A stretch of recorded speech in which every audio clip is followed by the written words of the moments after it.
তার কারণ গ্রামের মানুষ সবচেয়ে সুবিধা অসুবিধা যাই কিছু হোক না কেন পঞ্চায়েতের ওপর নির্ভরশীল। তাই পঞ্চায়েত হচ্ছে গ্রামের মানুষের কাছের সরকার।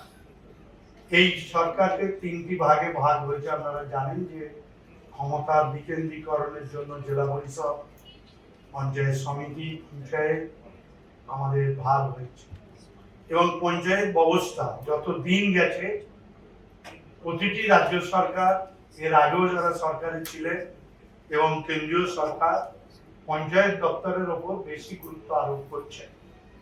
আমরাও দেখেছি খুব ছোটবেলায় গ্রামে Shyam steel flexi strong TMT बार, ये स्ट्रॉन्ग के साथ फ्लेक्सिबल भी है। आपदा मुसीबत कोई भी आए, ये घर को अटूट बनाए। जब TMT फ्लेक्सी स्ट्रॉन्ग तो घर रहे हमेशा के लिए स्ट्रॉन्ग।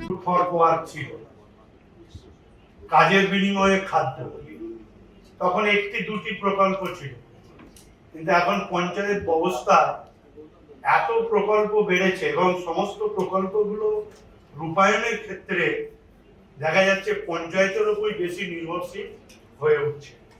এবং আপনারা নিজেরা জানেন যে আমাদের এই পঞ্চায়েত ব্যবস্থায় যারা জনপ্রতিনিধি, অনেক সময় আমরা দেখেছি বিশেষ করে 50% আমাদের মহিলা, তারপর এসি এসটি ওবিসি রিজার্ভেশন আছে।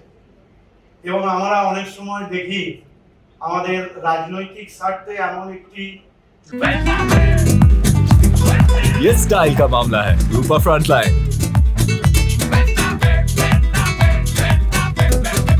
লোককে বসিয়ে দিই যে হয়তো পঞ্চায়েত সম্বন্ধেই অজ্ঞ, অনেক সময় কাজে হেল্ড আপ হয়।